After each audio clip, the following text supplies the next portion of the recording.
Good morning. I'm WaywornWyrm, and welcome to my channel, and welcome to Friday. So, this is the last video I'm recording for my vacation. The first one was actually the one that's coming out in a couple of days. It's the next WaywornWyrm Plays episode. So, I've got to keep this short because I am running out of time in a marathon recording session. And there's a bunch of things that I wanted to talk about and make, whole long episodes about, but I can't think about enough stuff relating to them at the moment to justify a long episode. So I'm just going to kind of talk for a minute and we'll see where it goes. So, fun thing is probably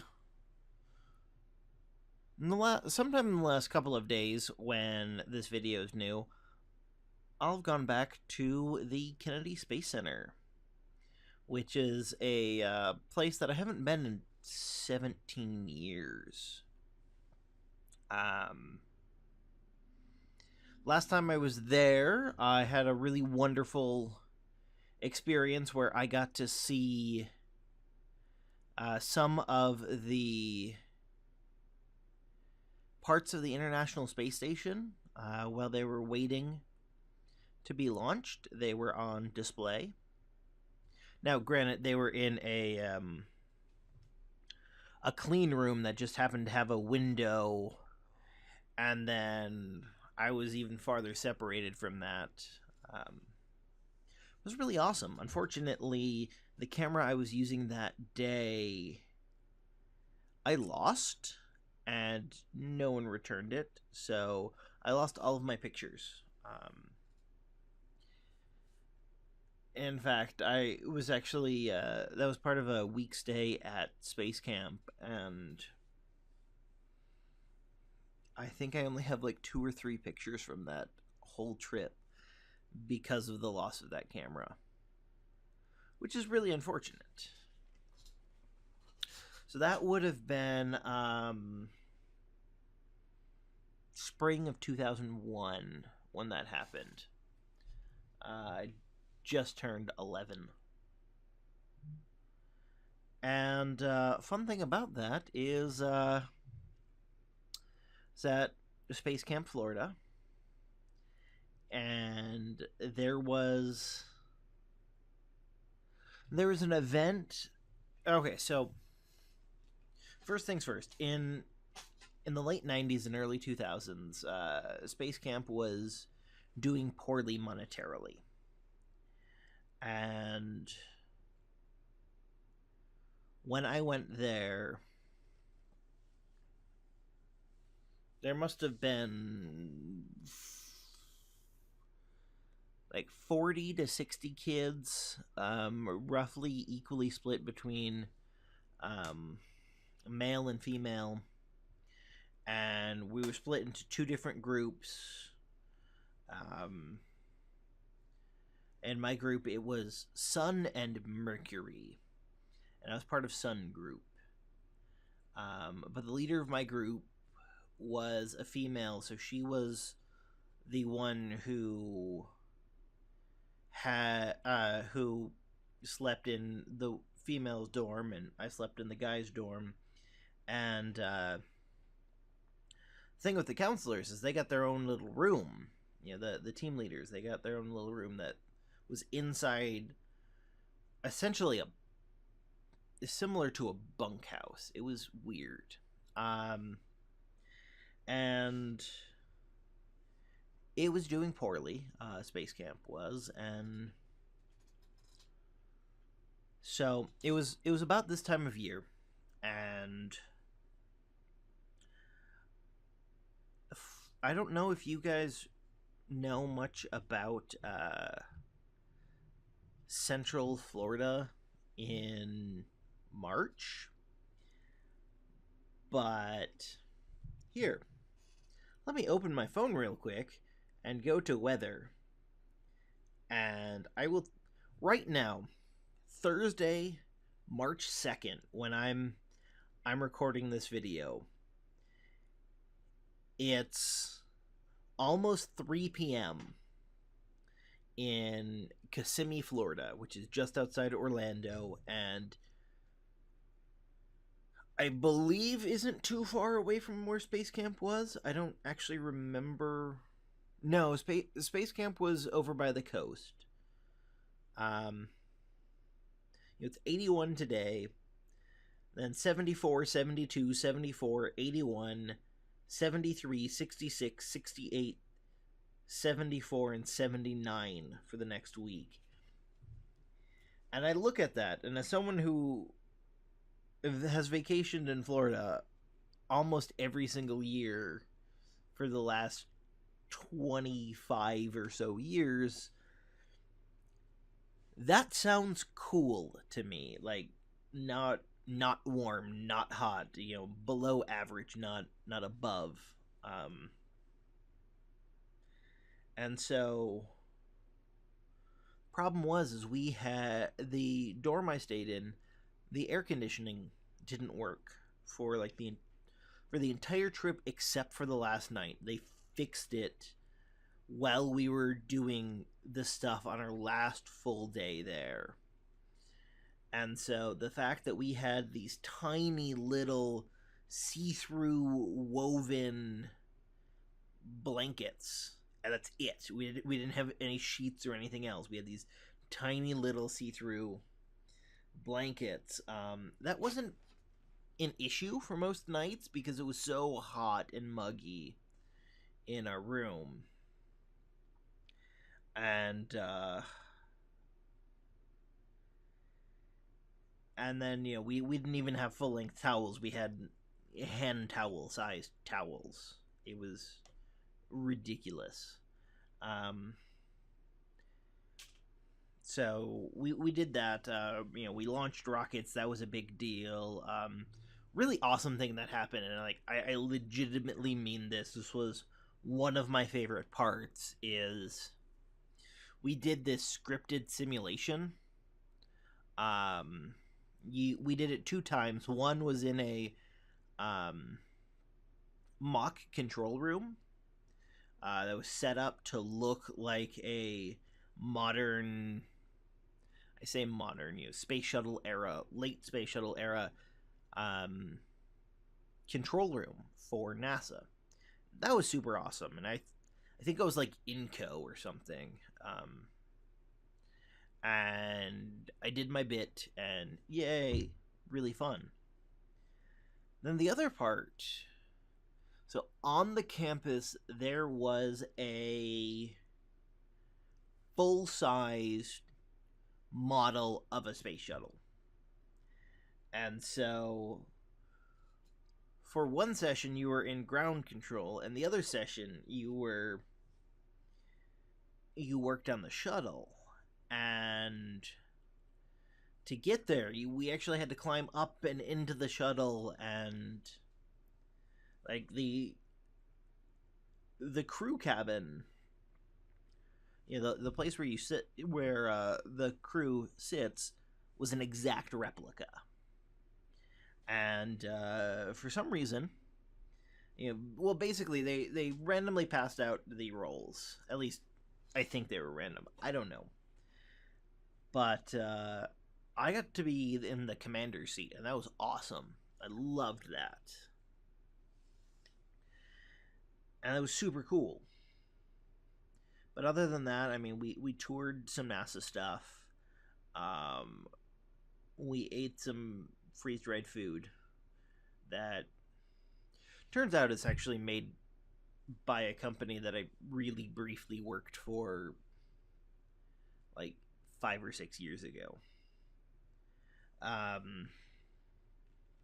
Yeah, and then but they were in financial troubles, and I was, I keep bringing this up because of where I'm going with this story. I was at least tangentially involved in the ending of Space Camp Florida. Um, and I do apologize to anyone who wanted to go do that and now can't because it doesn't exist anymore. I apologize for my part in it. So I talked a little bit about our dorms and how the counselors had their own separate room inside. Well, the AC didn't work in the main room, but apparently it worked in the counselor's room, and he had someone that he loved talking to, so we'd go back into our room at like 7 o'clock for the day, and we had like 3 hours. And it's this room that it only had. So you walk into it. On the left, there are rows of bunks, and on the right, it goes into a bathroom shower area. But remember, we only have hand towels, so it's not like we avoided showering. I mean, we still did it, but it was one of the least pleasant parts of our day. And then there were just alcoves that would have 2 bunk beds in it, stretching down along one side, and then there was a row of lockers on the other. And lights out was at like 9 or 10, and we'd get back and it'd be like 7. And I mean, this was the early 2000s, so we didn't have phones, we didn't have laptops or tablets or anything like that. Most of us didn't even have like books or anything because our parents didn't send us with those because it never occurred to them that we'd have a chance to use them. And so every night for all night,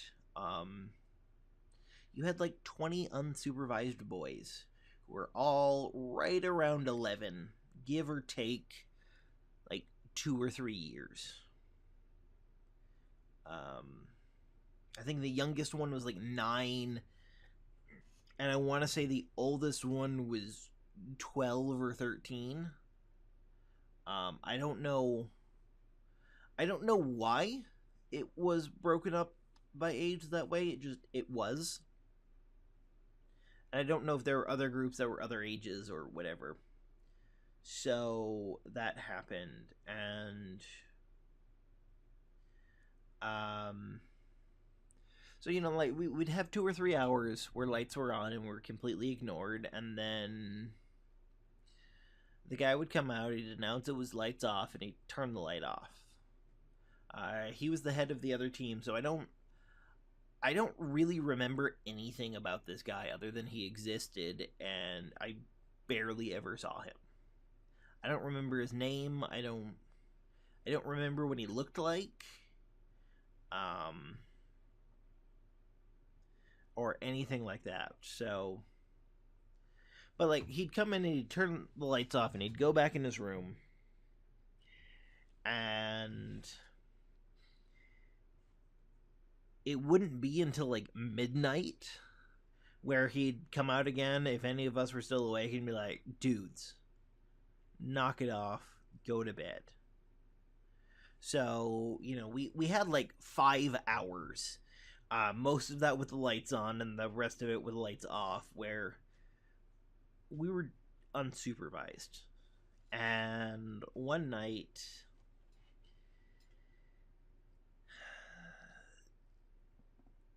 there was roughhousing that, depending on who you asked, either did or did not turn into a fight.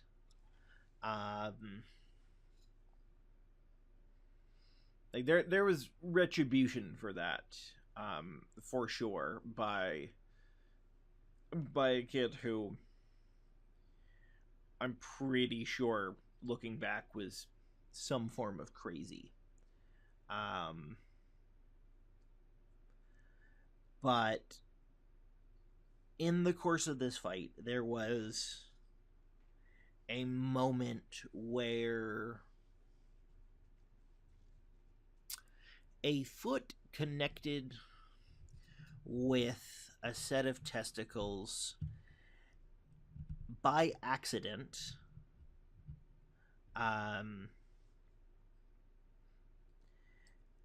And apparently connected hard enough that they had to be surgically relowered. That happened. I know that for a fact. I was there.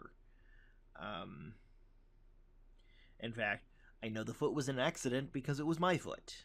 I was being pulled out of a bed by my foot, and then was being held. So I was on one foot, and I was on the weaker of my 2 feet, so I wasn't balanced at all, and kind of hopping up and down. And apparently, it happened on one of those hops. I don't actually know when this happened. When I supposedly kicked this kid in the balls. So his parents were obviously pissed, and they sued Space Camp. And the Space Camp briefly attempted to make a case against my family, trying to somehow put the blame off on us and blah blah blah blah, and that went nowhere really fast.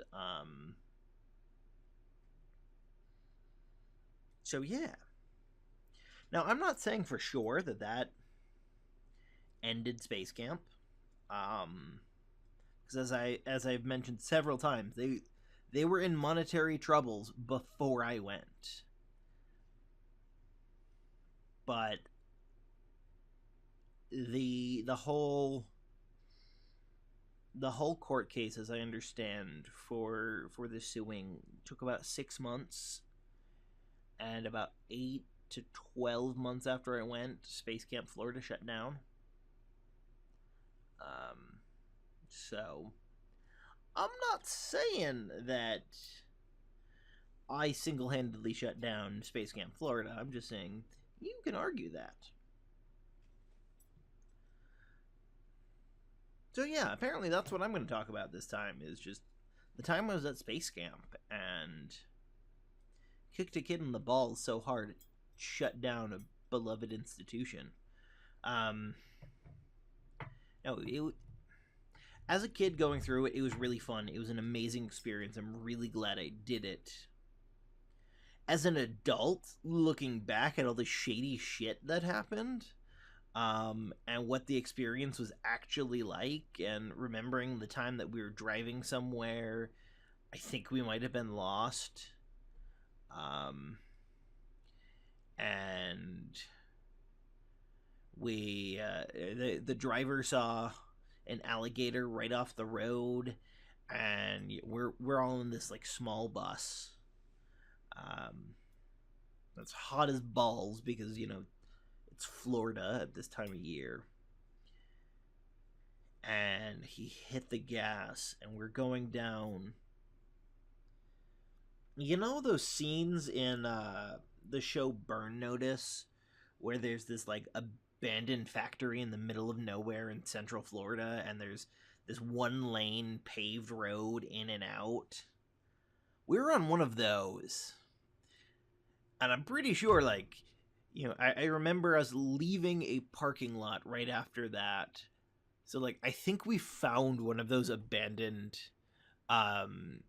factories, and we were like turning around in there. Like, I'm really sure we were incredibly lost at that point, and just they didn't tell us.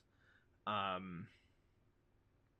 yeah, after he saw the gator, he just hit the gas, and we're going like 90 plus miles an hour down this straight paved road in the middle of nowhere, Florida. Really cool when it happened. Looking back, I'm terrified. Because on either side of this paved road, especially after we got back past the I presume it was a factory. I don't even remember. I just remember a big empty parking lot that we were in for a couple of minutes. Like once we got past that building, it was cypress swamp on both sides of us. This was super dodgy shit, and had there been an accident, it would have probably made national news. Like this, it would have been crazy.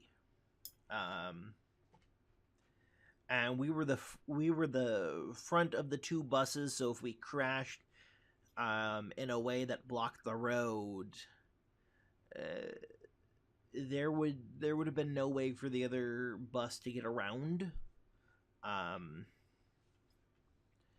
And as I said, this was 2001. Cell phones were a thing. Like I'd known plenty of people who had cell phones at that point, but they weren't what they are now. There were 4 adults with us, maybe 6, but I think it was only 4. And I'd put money on the idea that none of them had a cell phone. And even if they did, I would put money on there not have been coverage where we were. Like, calling for help wouldn't have been an option if the bus had crashed on the road and blocked the road. Getting by, the other bus getting around wouldn't have been an option. Like, we would have been screwed.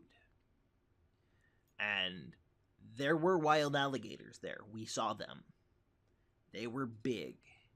They were mean. They're alligators. Like,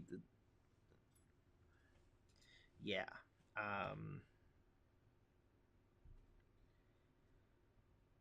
Just crazy things like that. It was... I don't know if I would send a child of mine there. Is kind of the long and short of it. I'm glad I went. I had lots of fun. It was dodgy as shit. But I'll be going... that's the big place I'll be going to in this vacation is the Kennedy Space Center. I'm really happy to go back. Going to see the Black Panther while I'm there. The movie, not the organization or the creature. I'm really looking forward to that. This channel, there are like 4 or 5 videos that you guys don't know about that were going to be movie reviews. I have a slight interest in doing that. Well, it's more than a slight. I have a fairly big interest in doing that. I haven't figured out how to do it well yet. So, yeah. We might get one of those on the Black Panther. We'll see.